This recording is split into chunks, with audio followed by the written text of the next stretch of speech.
आत्मवंदन सगळ्यांना. खूप प्रणाम करते सगळ्यांना.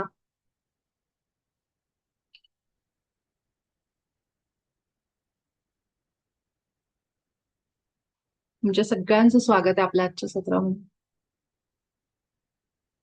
आपल्या सगळ्यांचे लाडके प्रिय महाअवतार बाबाजी आणि ब्रह्मर्षी पितामह पत्रीजी यांच्या चैतन्याला स्मरण करून वंदन करून आपल्या सगळ्यांचे सद्गुरू, इष्टदेवता, कुलदेवता यांचं स्मरण करून आपले आई वडील, कुटुंबीय, पंचमहाभूत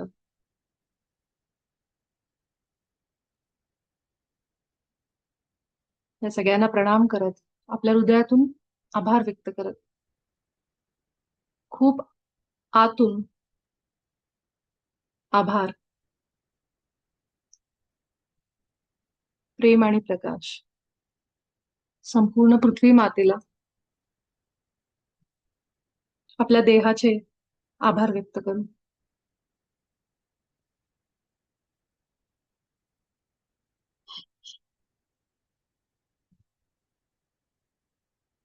असंच डोळे मिटून आपण सगळेजण आपल्या श्वासांना येता जाता फील करू. कसा एक एक आपला श्वास आतमध्ये येतोय जातोय.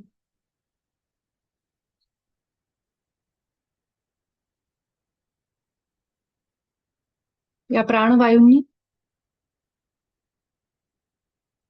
या आत्म्याला या शरीरामध्ये व्यक्त करण्यासाठी हे प्राणवायू आहे, हे श्वास आहे. या देहरूपामध्ये हा आत्मा स्वतःला अभिव्यक्ती एक्सप्रेस करतोय, व्यक्त करतोय.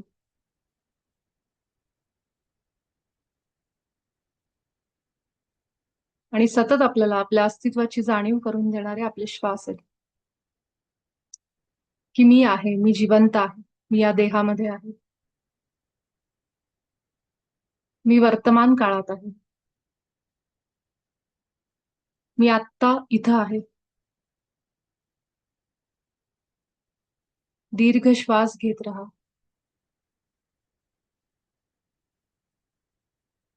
प्रत्येक श्वासाने आपल्याला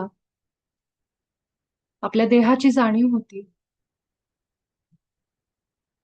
या क्षणाला आपण असण्याची जाणीव होती.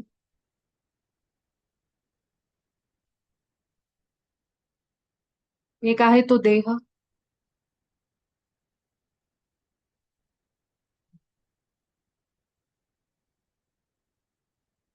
अजून एक आहे तो श्वास घेणारा,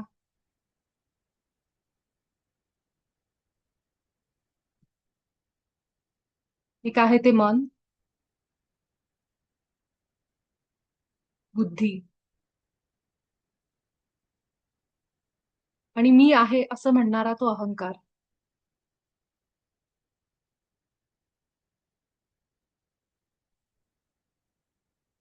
आता आपलं लक्ष कुठे आहे, चित्त कुठे आहे?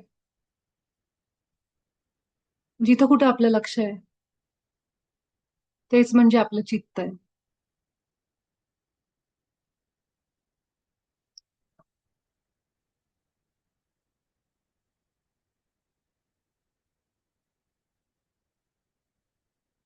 या श्वासांनी आपल्या हृदयामध्ये जाऊ.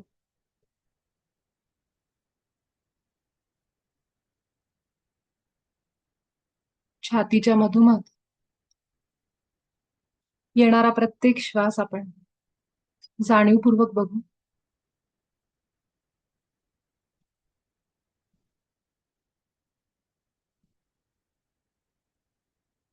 मी माझ्या ईश्वरासोबत एक आहे. माझ्या ईश्वराचा प्रत्येक गुण आणि विचार माझा आहे.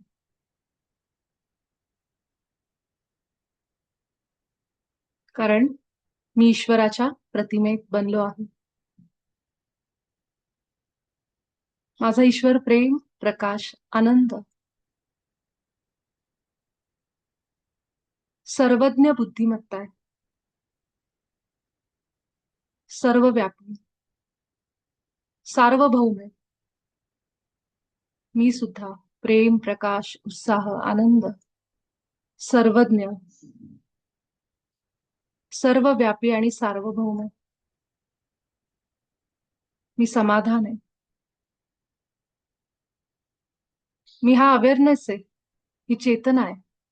ही जाणीव आहे, जी या देहामध्ये आहे.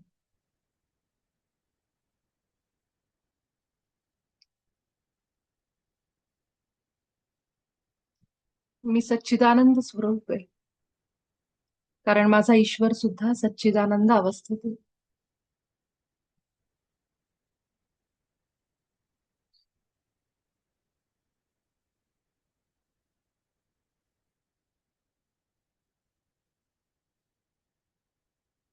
माझ्या आभा मंडळामध्ये आलेल्या प्रत्येक अनिमंत्रित प्रभावांना मी प्रेम आणि प्रकाश पाठवतो. तुम्ही सगळेजण ईश्वराच्याच प्रतिमेत बनला आहात, जशी मी बनले.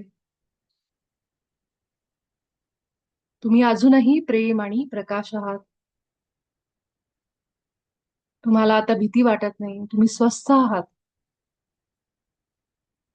तुमच्याकडे जाण्यासाठी एक स्थान आहे.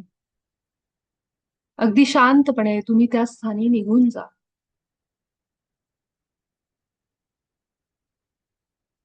माझ्या उच्च आत्म्याला मी आग्रह करते की तू या सगळ्या अनिमंत्रित प्रभावांना त्यांच्या आदर्श स्थानी घेऊन जा.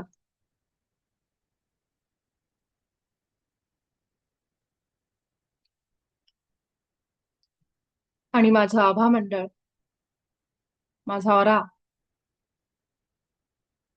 माझ्या उच्च आत्म्याला सोडून बाकी सगळ्यांसाठी मी बंद करते.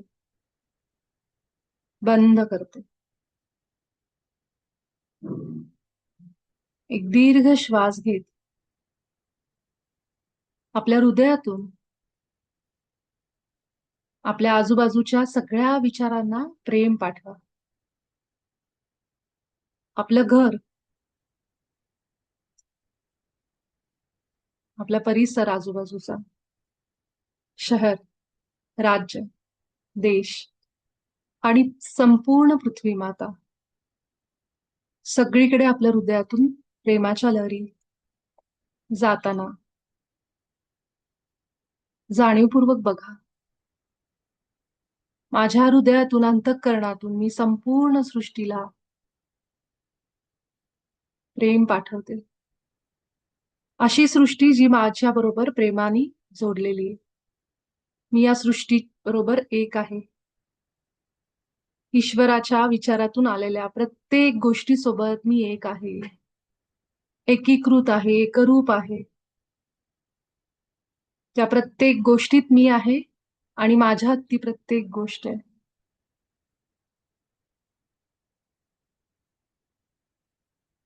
मी माझ्या ईश्वरासोबत एक आहे.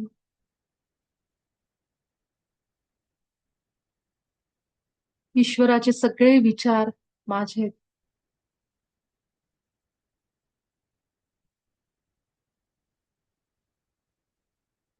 मी करुणा, प्रेम, आनंद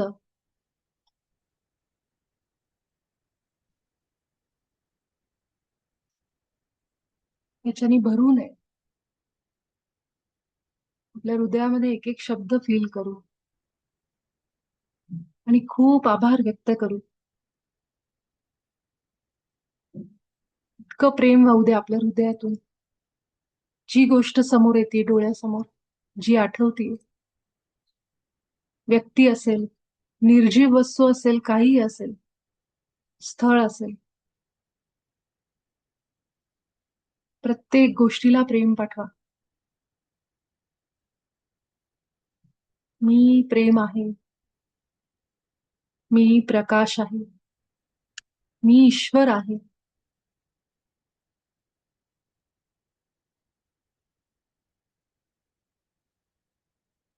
मी अगदी सावकाश आपण सगळेजण आपल्या या सत्रामध्ये पुन्हा येऊ.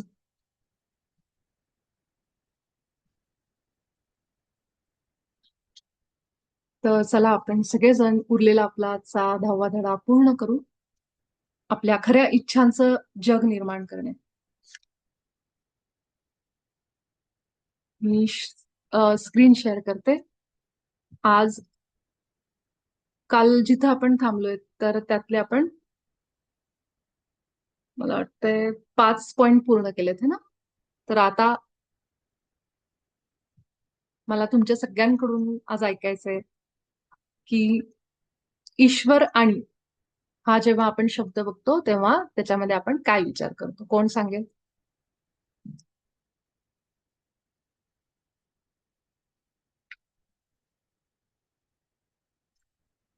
काल आपण 5 भाग बघितले ना या वाक्याचे, की हे एक वाक्य बघितलं आपण काल, जिथं आपण ईश्वर आणि मी विचारांचा क्षमाशीलता आणि कृतज्ञतापूर्वक दावा करतो आणि स्वीकार करतो तथास्तु. यामधले आपण काल मला वाटतंय 5 कव्हर केले ना. ईश्वर आणि त्यानंतर मी विचारांचा क्षमाशीलता आणि कृतज्ञतेसह. पहिला ईश्वर आणि कोण सांगेल? ईश्वराच्या गुणांशी एकरूप होत. हा ईश्वराचे सगळे गुण माझ्यात आहेत. हा आणि मीच पण सांगून टाका त्या वर्षातूच.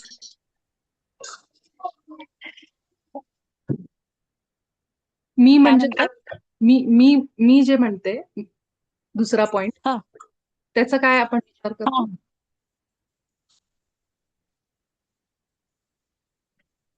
मी मी ईश्वराच्या प्रतिमेत बनले आहे. हा विचारांचा मध्ये काय येतं? ईश्वर म्हणजे आपल्याला ईश्वरांच्या हा ईश्वराचे जे गुण आहेत तेच माझ्यात आहेत. त्याचे जे विचार आहेत तेच माझे विचार आहेत. करेक्ट. हे मी आणि मध्ये हे सगळं हा हा आणि त्यांचे विचार जे त्याचे जे विचार असतील तसेच माझे विचार असतील. म्हणजेच ते ऍक्सेप्ट करणं बरोबर आहे. खरंय. असं. आणि आणि तिसरा भाग त्याच्याबद्दल आपल्याला क्षमा पाहिजे आणि त्याच्याबद्दल आपण ग्रॅटिट्यूड पण पाहिजे, बरोबर. कृतज्ञता पण पाहिजे त्याच्यासाठी. करेक्ट आहे. म्हणजे आपण काल बघत होतो की हे जेव्हा आपण जग निर्माण करायचं जेव्हा आपण त्याचा विचार करतो तेव्हा आपण एक वाक्य असं म्हणतो बघा. लक्षात घ्या, अंतःकरण हे 4 गोष्टींनी बनलेलं आहे. आपलं अंतःकरण ज्याला आपण म्हणतो की मन, बुद्धी, अहंकार आणि चित्त, ह्या 4 गोष्टींनी आपलं अंतःकरण बनलेलं आहे. म्हणून अंतःकरण शुद्धी जेव्हा मी शब्द वापरते अंतःकरण शुद्धी, तेव्हा केवळ मी मन म्हणत नाही, केवळ मी बुद्धी म्हणत नाही. ह्या सगळ्यांना आपल्याला शुद्ध करत जायचंय. ज्या बुद्धीसोबत मन चिटकलेलं आहे किंवा जेव्हा अहंकार अहंकार म्हणतो आपण की परमात्म्यापासून जेव्हा मी वेगळी झाले ती या अहंकारामुळे झाली, जिथं आपण मी म्हणतो.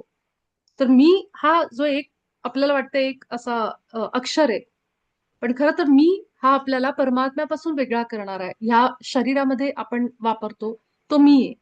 आणि तो म्हणजेच अहंकार आहे की जो मला परमात्म्यापासून वेगळा करतो. मी इंडिव्हिज्युअल पर्सन, मी एक अशी व्यक्ती, स्वतंत्र व्यक्ती आहे जी परमात्म्यापासून वेगळी आहे. म्हणून मी स्वतःला मी म्हणते ना, आय एम, मी आहे. हे मी आहे म्हणजे अहंकार, म्हणजे ज्याच्यातून आपण वेगळे झालो परमात्म्यापासून, तो अहंकार. अहंकार म्हणजे आपण जे नॉर्मल आपल्या भाषेत जे वापरतो गर्व किंवा हे असा अहंकार नाही. त्या अहंकारामुळे एक स्वतःचं अस्तित्व आपलं निर्माण झालं, तो अहंकार म्हणजे मी आहे. त्या अहंकारापासून बुद्धी आली, बुद्धीपासून मन आलं जे सतत विचार बाहेर टाकतं. पण आपण मनाला जितकं नावं ठेवतो की मन, विचार विचार विचार विचार, तितकंच जर आपण दुसरी बाजू बघितली तर मनासारखी जबरदस्त पॉवरफुल अशी एक काहीच नाहीये. की मन माणसाचं जर चांगलं असेल, भरपूर त्याच्यात शक्ती असेल, स्ट्रॉंग असेल, एखाद्याचा ऑरा म्हणजे काय, शेवटी तेच आहे ना. आभा मंडळ म्हणजे काय तुमचं, की तुम्ही मनाने किती सक्षम आहात, किती तुम्ही शक्तिवान आहात, शक्तिशाली आहात. ते मनाने जर असेल तर माणूस शरीर कसंही असू दे, मन जर त्याचं एकदम शक्तिशाली असेल तर तो माणूस शरीराने हारत नाही. पण ह्याच्या उलट जर असेल की शरीर सगळं व्यवस्थित आहे, थोडं काही झालं पण माणसाच्या मनामध्ये जर विचार असे असतील तर माणूस तिथंच हारतो, मनानेच हारतो. मग ते एवढं मोठं शरीर आणि शक्तिशाली असून काही उपयोग नाहीये. पण ज्या माणसाचं मन जबरदस्त आहे, पॉवरफुल आहे, ज्याच्यामध्ये एकदम त्याचा ऑरा स्ट्रॉंग आहे, त्या माणसाला शरीरामध्ये थोडासा तो वीक जरी असेल, असा जरी असेल, तरी सुद्धा काही फरक पडत नाही, बारीक जरी असेल शरीराने. कारण मनाची शक्ती अफाट आहे. त्यातनं काही काही काय निर्माण होऊ शकत नाही हे बघा. त्यामुळे ह्या मनाला आपण ज्या ट्रॅकवर आत्ता आणलंय आपण, आपल्या सगळ्या बाकीच्या सगळ्या परिस्थितीमुळं, जे काही आपल्या अशा विचारांमुळं, त्याच मनाला जर आपण एक व्यवस्थित मार्ग दाखवला आणि असे विचार त्याच्यामध्ये रोवले, तर आपण कुठून कुठे जाऊ. आपलं आयुष्य सगळ्यांचं बदलल्याशिवाय राहणार नाही, आणि तेच काम आपण युनिफाईड मध्ये करतो. आता आपण जे पहिले 4 भाग बघितले, 5 भाग बघितले, त्यामध्ये आपण हेच समजून घेतोय, हे सगळं मनाचं, आपल्या विचारांचंच आहे. की ईश्वर, जेव्हा मी म्हणते की मी ईश्वरापेक्षा वेगळी नाहीये, जेव्हा मी म्हणते की माझी इच्छा प्रकट करताना मी जेव्हा ईश्वराला माझ्यासोबत ऍड करते, की ईश्वर आणि मी, आम्ही दोघं मिळून हे करतोय, मी एकटी नाही करत आहे, लक्षात घ्या. तेव्हा ईश्वराची साक्षात एनर्जी, शक्ती आपल्याशी जोडली जाते. आणि ज्यावेळेस मी ईश्वराला माझ्यासोबत जोडते, त्याचा अर्थ असा आहे की मी स्वतःला ईश्वराच्या पातळीवर, त्याच्या विचारांमध्ये आणून उभी करते. त्याची शक्ती माझ्याबरोबर जोडली जाते, माझ्या इच्छेसोबत त्याची शक्ती. म्हणजे मी ईश्वरासोबत एक होते, एकरूप होते, युनिफाईड होते, एकीकृत होते, आणि त्यावेळेस माझी इच्छा प्रकटीचं करण्याचं काम मी सुरू करते. त्यानंतर आपण म्हटलंय की ईश्वराचे गुण आठवतो आपण, म्हणजेच मी स्वतःला ईश्वरासोबत एक होऊन बोलती आता हे वाक्य, आणि ही इच्छा प्रकट करते. विचारांचा, असे विचार की जे मला सुधारण्याची गरज आहे, असे कुठलेही विचार जे मला ह्या माझ्या इच्छापूर्तीमध्ये अडथळे आणतायत, त्या विचारांना मी रिप्लेस करणार. काल आपण एक उदाहरण बघितलं की मी कुरूप आहे, म्हणजे मी वाईट दिसते आणि मी दुर्बल आहे म्हणण्यापेक्षा बाबाजी म्हणतात तिथं तुम्ही एक वाक्य विचार टाका, परिपूर्ण आणि सुंदर आहे. जे काही आहे, ती शक्ती जी आहे ती सगळी आपल्या मनाची आणि विचाराचीच आहे. तर आपण विचारांमध्ये जर बदल केले तर आपलं आयुष्य का नाही सुधारणार. म्हणून इथं सांगितलं की त्या विचारांचा जेव्हा मी उच्च स्वला म्हणते की असे विचार सांग जे माझ्या इच्छेमध्ये अडथळे आणतात, ते विचार मला कळले, ते आपल्याला माहित असतात. ते आपल्याला माहित असतात की आपल्या इच्छापूर्तीमध्ये कोण प्रॉब्लेम आहे, हे आपल्याला कळतं. त्यावेळेस मी त्या विचारांना रिप्लेस करते चांगल्या विचारांनी, बदलते, त्या बिया बदलते. आणि माझी जी मनाची शक्ती आहे, ज्याचा वापर मी अशा पद्धतीने त्याला चॅनलाइज करते व्यवस्थित, की माझ्या आयुष्यात नुसतेच असे विचार जे मला त्रास देणार आहेत, असे करण्यापेक्षा जरा चांगले विचार मी जर वापरले, तर माझं आयुष्य पूर्ण बदलेल. मग त्यासाठी मी चांगल्या विचारांची साथ का नाही घ्यायची. तर त्याप्रमाणे आपण हा जो विचारांचा इथं भाग आहे तो बघितला काल, की कसे आपले चांगले विचार आपल्या प्रत्येक गोष्टीमध्ये आपल्याला मदत करतात.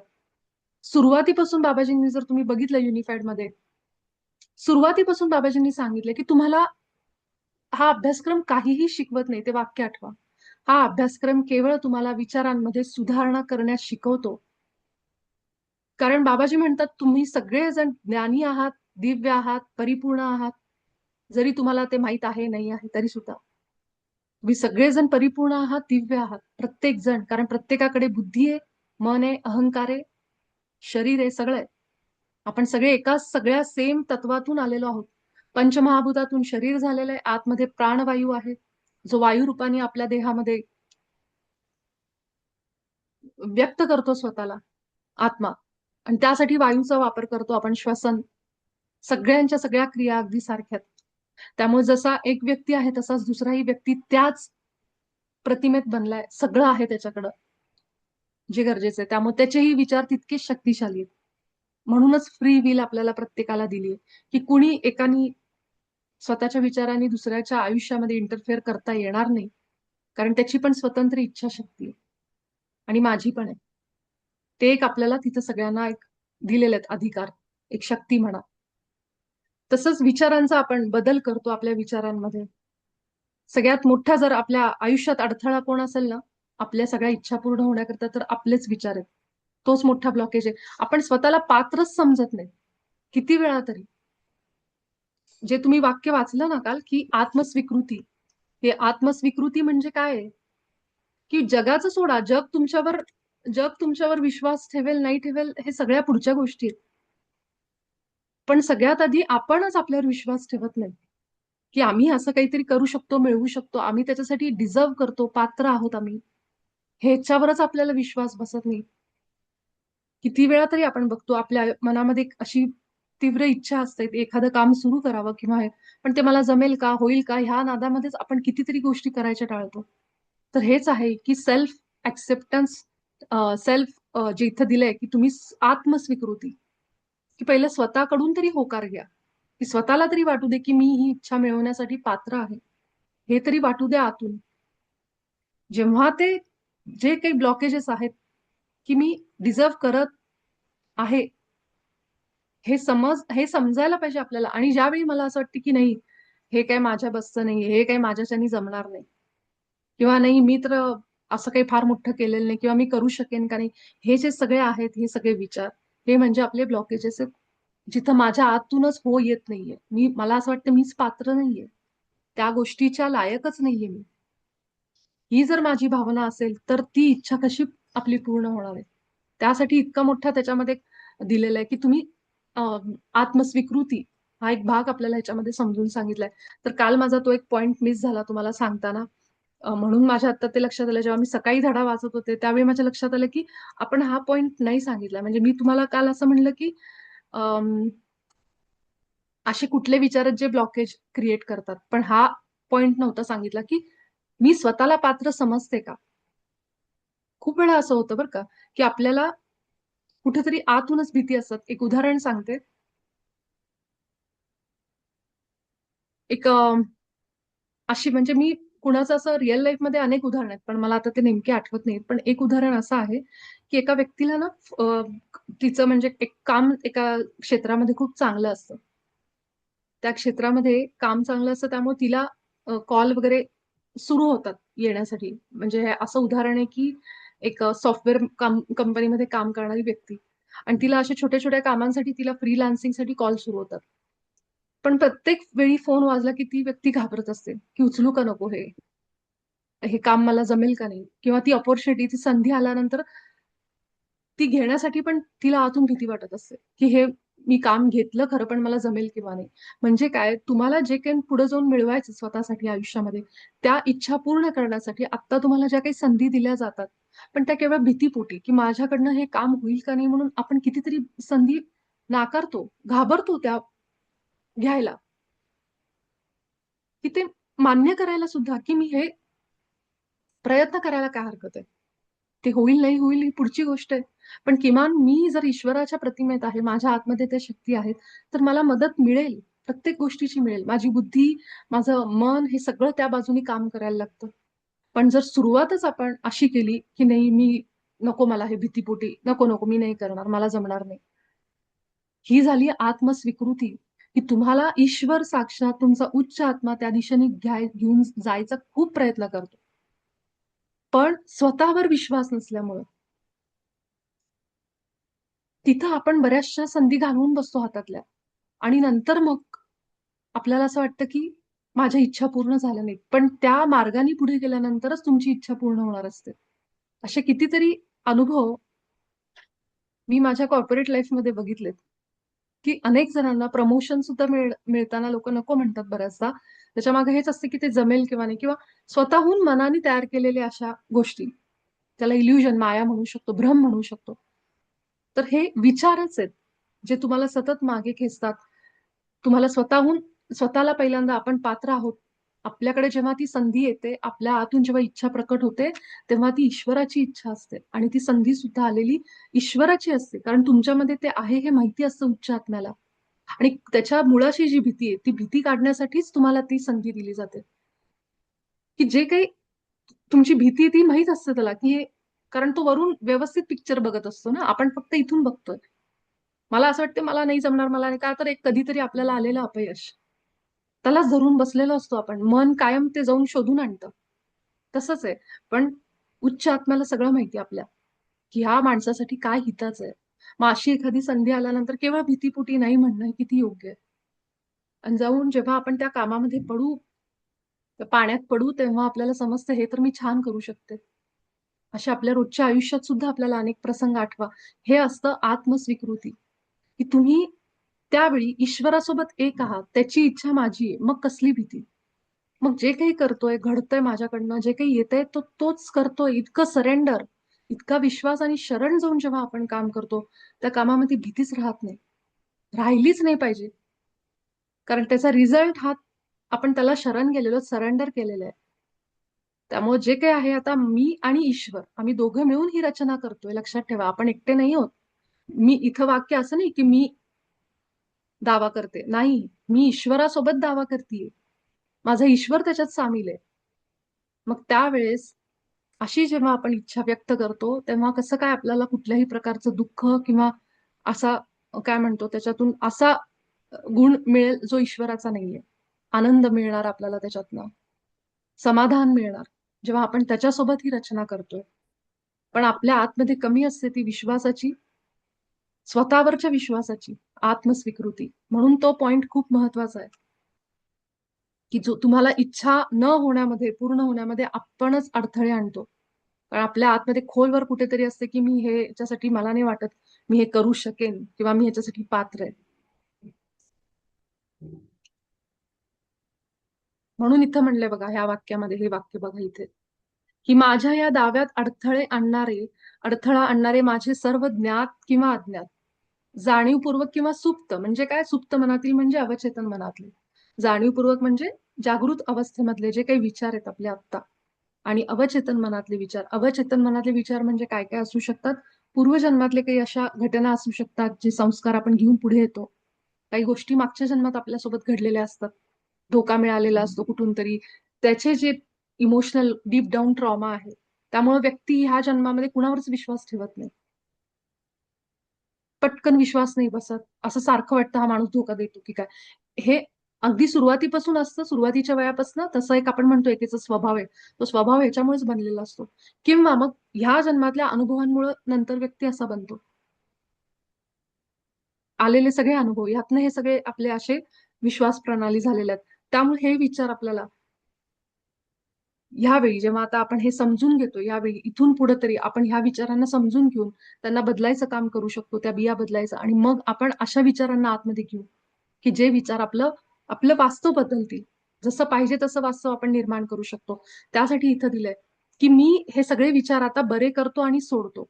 आता बरे करतो म्हणजे काय, की मी त्यांना नवीन विचारांनी रिप्लेस करतोय आणि सोडून देतो आता हे सगळे विचार.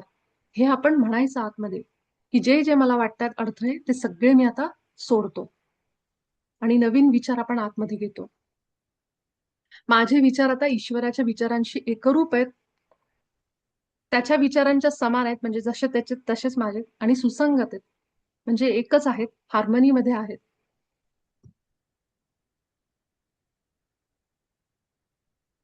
क्षमा आणि कृतज्ञता हे दोन भाव आपल्या आतमध्ये पाहिजेतच. जेव्हा कधी तुम्ही छोट्या छोट्या गोष्टीत सुद्धा तुम्ही इच्छा करत असाल, तेव्हा सुद्धा आपल्या आतमध्ये ह्या दोन गोष्टी पाहिजेतच, की तुम्ही किती क्षमा आणि कृतज्ञता, आभार आपल्यात आहेत का नाही, किंवा रोज आपल्या इच्छा अशा वेगवेगळ्या पूर्ण होतात तरी सुद्धा आपण कंप्लेनिंग मोडमध्ये आहोत का?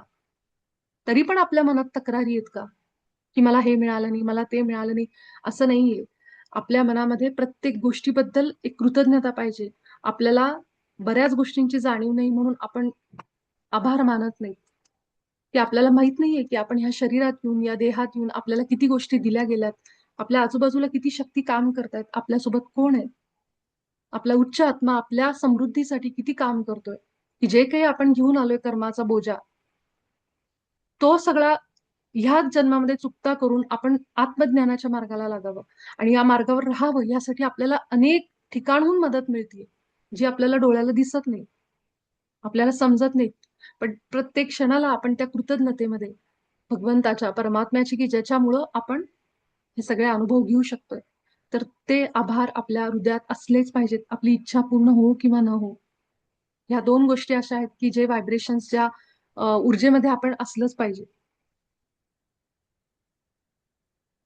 आता आपण इथपर्यंत आलो होतो, की ह्या ज्या कृतज्ञता जे दिलेल्या आहे, की या विभागामध्ये तुम्ही जो दावा केला आहे त्याबद्दल फक्त ईश्वराचे आभार माना. फक्त आभार माना. ठीक आहे, जो दावा मी करते त्यासाठी आभार माना, ती पूर्ण व्हायच्या आधी सुद्धा. आणि ह्या सूत्रासाठी म्हणा, की मी आत्मस्वीकृतीबद्दल ईश्वराचे आभार मानतो. म्हणजे आता मला समजलंय की मी पात्र आहे आणि माझ्या होकारासाठी मी त्याचे आधी आभार मानतो. तर आपल्या हृदयात ती कृतज्ञता पाहिजेच. दावा करतो आणि ते स्वीकारतो. कोण वाचेल आज? मी वाचू का?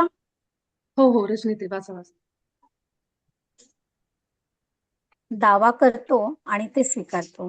हा विभाग तुम्हाला ज्या गोष्टींची इच्छा आहे त्याबद्दल आहे. इच्छा नेहमी वर्तमान काळात असावी आणि शक्य तितकी स्पष्ट असावी, कारण निर्मितीसाठी तुमचा विश्वास आवश्यक आहे. त्यामुळे ज्यावर तुम्ही विश्वास ठेवता ते तुम्ही वर्तमानात मिळवता. जर तुम्हाला शंका वाटत असेल तर याचा अर्थ असा की कोणता तरी अजून एक शक्तिशाली विचार आहे जो अजूनही जुने वास्तव निर्माण करत आहे.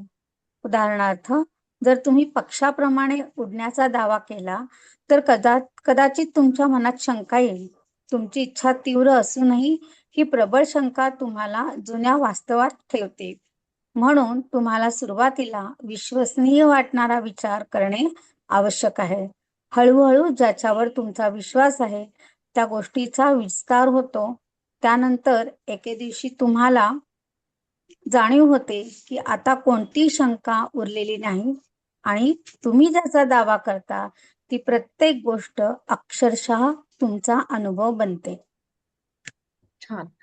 तर ह्या विभागामध्ये दावा करतो आणि स्वीकारतो. तर पहिलं तर आपण क्लेम करायला पाहिजे. असं क्लेम करणं, दावा करणं म्हणजे मी क्लेम करते की माझी शक्ती, माझी एनर्जी, माझी इच्छा ह्या सगळ्या मी स्वतः आधी मान्य करते. मी स्वतःहून त्या गोष्टी हे कशासाठी क्लेम का करायचं? आता आपलंच आहे तर मग आपण का क्लेम करायचं? हे ह्याच्यासाठी की जे काही आतमध्ये ब्लॉकेज आहे तो बाहेर काढून टाकण्यासाठी आपण क्लेम करणं हा शब्द वापरलाय, दावा करणं. आपण कुठल्याही गोष्टीवर दावा कधी करतो? जेव्हा मला दाखवायचं की ती गोष्ट माझी प्रॉपर्टी आहे, हे माझं आहे, हे माझं आहे हे सांगताना आपण दावा करतो, राईट? त्याला आपण म्हणतो दावा करणं. हे माझं आहे सांगताना. मग खास करून हा का शब्द वापरलाय? तर ह्याच्यासाठी की आतमध्ये जे काही आपल्या असं वाटतं की मी पात्र नाही, मी डिझर्व करत नाही, यासाठी मी स्वतः दावा करतो. म्हणजे हे मी स्वतः माझं आहे हे सांगतो आपण. ठीक आहे. आणि त्यासाठी कृतज्ञता. असं नाही की दावा करतो म्हणजे आपण कुठेतरी त्याचं स्वामित्व गाजवायला, मालकी गाजवायला चाललोय किंवा असं नाहीये. कृतज्ञतापूर्वक आणि क्षमाशीलतेने हे शब्द त्यासाठीच आहेत की तुम्ही जेव्हा दावा करता तेव्हा तुमच्या हे पण लक्षात ठेवलं पाहिजे की आतमध्ये हृदयामध्ये प्रेम आहे माझ्या. अरे तुला मी परवा सांगितलं नको मला बोलू. आसावरी ताई प्लीज म्यूटवर जा. तर त्यामुळं माझ्या हृदयामध्ये त्या गोष्टीसाठी प्रेम आणि क्षमाशीलता आहे, ज्या गोष्टींसाठी मी दावा करते. पण हे शब्द वापरणं त्यासाठी गरजेचं आहे. ठीक आहे. आणि स्वीकारतो, बघा स्वीकार पण केला पाहिजे आपण आपल्या गोष्टींचा. म्हणूनच हे 2 शब्द इथं खास करून वापरलेले आहेत. इच्छा नेहमी वर्तमान काळात असावी आणि शक्य तितकी स्पष्ट असावी. तर आपण काय करतो? मला हे घर, गाडी किंवा अजून नोकरी असं समजू की मला नोकरी पाहिजे आहे किंवा मिळावी अशी आपण इच्छा नाही. वर्तमान काळात असावी. मला नोकरी मिळालेली आहे. मला जितकी काही पगार आहे 5 लाख रुपये, 4 लाख रुपये आपण जे काही म्हणू ते आपण जे एक उदाहरण बघितलं किंवा त्यापेक्षा अधिक. हे त्यांनी सांगितलं होतं बाबाजींनी की त्याला लिमिट न घालता तुम्ही त्याची मर्यादा काढून टाका. आपल्या इन्कम सोर्स आपला कसा आहे ह्याला समजून घेऊन व्हॅलिड अशी ठेवायची. नाहीतर मला दर महिन्याला 10 करोड मिळतात असं काही पण नाही आपण टाकणार आहेत. आपण व्यवस्थित लॉजिकली आपल्याला किती एक्सपेक्टेड आहे की आपले जेवढे इन्कम सोर्सेस आहेत त्यानुसार एक साधारण आपण एक त्याच्यापेक्षा एक असं टार्गेट ठेवू शकतो ह्यावेळी. ते पण का ते पण आपल्याला बाबाजींनी सांगितले की तसं का ठेवायचं की वर्तमान काळात ठेवा, शक्य तितकी स्पष्ट असावी. म्हणजे मी आता दर महिन्याला माझ्याकडे 3 लाख रुपये मिळत आहेत मला. असं मिळत आहेत ऑलरेडी वर्तमान काळात. ती प्रक्रिया पूर्ण झाली. हं असं. कारण निर्मितीसाठी तुमचा विश्वास असणं आवश्यक आहे. त्यामुळे ज्यावर तुम्ही विश्वास ठेवता ते तुम्ही वर्तमानात मिळवता. जर तुम्हाला शंका वाटली तर याचा अर्थ अजून एक काहीतरी विचार आहे जो जुनं वास्तव निर्माण करतोय. कारण जर माझ्या मनात शंका येते ह्याचा अर्थ there is one more thought एका आपल्या हे जे काही आपण बिल्ड करतोय आता, हे जे काही इच्छा निर्माण करतोय, त्याच्या समांतर अजून एक शंका आहे माझ्या मनात. एक असा विचार आहे, प्रबळ विचार, जो शंका आणतोय. तुला कशाला मिळतील? तुला कसं काय होणार? हे शक्य आहे का तुला? असं काहीही विचार जो तेवढाच शक्तिशाली, म्हणून तर मला डाऊट आहे. लक्षात ठेवायचं, हे म्हणजेच अनालिसिस आहे आपल्या आयुष्यातलं. हे खूप मोठं हे असं एक टूल देतात बाबाजी, की तुम्ही जाऊन पहिलं चेक करायचं, की माझं मन पूर्ण विश्वासाने म्हणतंय का, की मी हे सगळं मिळवू शकते. डीप डाऊन ह्याचा विचार करायचा बसून. तुम्हाला जर वाटलं, जरा जरी शंका वाटली, ह्याचा अर्थ असा आहे, की अजून काहीतरी विचार त्याच्या मुळाशी आहे, जो म्हणतोय, की हे होणं थोडं अवघड आहे. हा, ह्यामुळं जे काही इथं असं दिलंय, की तुम्हाला शंका वाटते तर अजून एक असा काहीतरी विचार आहे. उदाहरणार्थ, आपण जर म्हटलं की पक्षाप्रमाणे उडू शकतो आपण, तर पहिली शंका आपल्या मनात येईल, असं शक्यच नाहीये. कारण तिथं येते ती बुद्धी. ती बुद्धी जी आहे ना, जितकी ती हुशार आहे, जितकी ती आपल्याकडनं चांगली कर्म करून घेते, जेवढं ती माणसाकडनं एक एक गोष्टी करून घेते, तितकी ती या गोष्टींमध्ये खूप त्रासदायक ठरते. जिथं आपलं अनालिटिकल माइंड येतं, तिथं ते बुद्धीमुळेच येतं, की आपली सतत बुद्धी आपल्या विचारांना अनालिसिस करते. बरोबर आहे का चूक आहे, बरोबर आहे का चूक आहे, सतत. त्यामुळे ही जी बुद्धी आहे, त्यामुळे आपल्या मनामध्ये एक शंका येऊ शकते, की पक्षाप्रमाणे कसं काय मी उडण्याचा दावा करू? हे शक्य आहे का? म्हणून एक उदाहरण दिलंय, आणि ते उदाहरण किती व्यवस्थित आहे बघा, की खरोखर जेव्हा आपल्याला असं म्हणलं, की मी पक्षाप्रमाणे उडू शकते, उडेन किंवा उडतीये, असं जरी आपण ते वाक्य, तर पहिलं तर आपल्यालाच खरं वाटणार नाही. त्यामुळे तुमची इच्छा तीव्र असूनही ही प्रबळ शंका तुम्हाला जुन्या वास्तवामध्येच ठेवते. म्हणजे आता आहे त्या परिस्थितीतच ह्या शंका आपल्याला तिथंच ठेवतात, आपल्या इच्छा पूर्ण होऊ देत नाहीत. म्हणून तुम्हाला सुरुवातीला विश्वसनीय वाटणारा विचार करणं आवश्यक आहे. हळूहळू त्याच्यावर तुमचा विश्वास आहे, त्या गोष्टींचा विस्तार होतो. सुरुवातीला अगदी लहान लहान गोष्टी, की ज्या आपल्याला विश्वसनीय वाटतात, की माझं इन्कम एवढं आहे, अजून 2-4 ऍड केलं तर मला माहिती, की एवढ्यापर्यंत मी मिळवू शकते. त्याच्यापेक्षा थोडंसं आपण टार्गेट जास्त ठेवलं तर ते पॉसिबल आहे येणं. म्हणजे सहजपणे येतील माझ्याकडं. त्याच्यापेक्षा थोडे असे पैसे ठेवून आपण एक इन्कमचं टार्गेट ठेवलं, तर ते विश्वसनीय आहे. अगदी 100 करोड, 10 करोड असे आपण जर बोलायला लागलो, आणि आपल्याला माहिती की आपलं तसं नाही, तर आपलाच विश्वास नाही बसणार. म्हणून सुरुवातीला एक असं आपण एक दावा करू शकतो, ज्या गोष्टी बिलिव्हेबल, थोड्या लॉजिकल आहेत, विश्वास ठेवण्यायोग्य आहेत, अशा गोष्टींचा. आणि जेव्हा आपल्याला ही प्रोसेस सहज बनत जाते आणि खरोखर आपल्याला अनुभव येतात, तेव्हा ह्या सगळ्या ज्या गोष्टी आपण बघतोय त्यामध्ये अजून वाढ होत जाते. त्यानंतर एके दिवशी तुम्हाला जाणीव होते, की आता कोणतीही शंका उरलेली नाही, आणि तुम्ही ज्याचा दावा करता, ती प्रत्येक गोष्ट अक्षरशः तुमचा अनुभव बनते. म्हणजे सगळ्यात महत्वाचा आहे तो म्हणजे आपला विश्वास, की आपण असं काहीतरी करू शकतो, मिळवू शकतो. ह्यावर माझा विश्वास असणं, आणि त्यानुसार ईश्वरासोबत एक होऊन त्या गोष्टींचा दावा करणं. आणि जेव्हा आपल्याला ह्याची व्यवस्थित सराव आणि प्रॅक्टिस व्हायला लागते, तेव्हा आपल्याला समजतं, की खरोखर मी जे काही विचार करतेय ते सगळं मी वास्तवात माझ्या येतंय, मला तसे अनुभव येतात. अनेक उदाहरणं आहेत आपल्या ह्या जगामध्ये. अनेक उदाहरणं आहेत, की लोक इतक्या गोष्टी मॅनिफेस्ट करतात, इच्छेने सगळं मिळवतात. अनेक उदाहरणं आहेत. म्हणजे ही अशी गोष्ट नाहीये, की आपल्याला ही अमान्य होण्यासारखी, की आपण सुद्धा आपल्या रोजच्या आयुष्यामध्ये अनेक गोष्टींची इच्छा करतो आणि ते मिळवतो. आता त्या छोट्या गोष्टी असतात म्हणून आपल्याला त्याचं महत्व पटत नाही. उठल्यापासून झोपेपर्यंत त्या गोष्टी आपण रोज करतो. रुटीन आहे ते आपलं लाईफ, म्हणून आपल्याला ते समजत नाही, की आपण त्या गोष्टी मिळवत आहोत आपल्या इच्छेने. त्यामुळे ते जाणीव नाही होत त्याची. पण हेच सत्य आहे, की आपण जे विचार करतो आणि जे अ, त्या त्याच्यावर विश्वास ठेवून त्या गोष्टी करतो, जे रुटीनमध्ये आपण करतो, ते अगदी विश्वासाने की होणारच आहे. आपल्याला माहित असतं, त्याच्यात काही शंका येत नाही. त्यावेळी त्या गोष्टी घडतातच. तर तशा आपण रोजच्या आयुष्यात मिळवत असतो. म्हणून आपला तो अनुभव बनलाय, की आपलं रोजचं आयुष्य अगदी तसंच स्मूथली चालू आहे. त्यामुळेच आपण सगळे ह्याच लिंकवर जॉईन करू.